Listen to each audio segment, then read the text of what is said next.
ଷୋଳ ସତର। ତୁମ୍ଭେମାନେ କି ଜାଣ ନାହିଁ ଯେ ତୁମ୍ଭେମାନେ ଈଶ୍ୱରଙ୍କ ମନ୍ଦିର, ଆଉ ଈଶ୍ୱରଙ୍କ ଆତ୍ମା ତୁମ୍ଭମାନଙ୍କ ଅନ୍ତରରେ ବାସ କରନ୍ତି।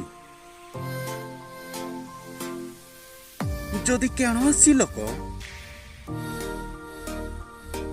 ଈଶ୍ୱରଙ୍କ ମନ୍ଦିରକୁ ନଷ୍ଟ କରେ,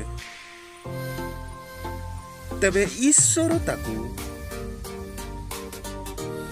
ନଷ୍ଟ କରିବେ।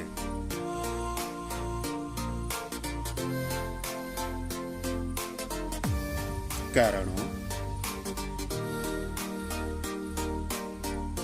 ଈଶ୍ୱରଙ୍କ ମନ୍ଦିର ପବିତ୍ର, ସେହି ମନ୍ଦିର ଆମ୍ଭେମାନେ।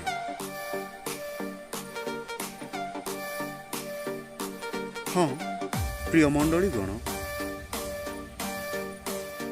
କୁପଥରୁ ଫେରିବାର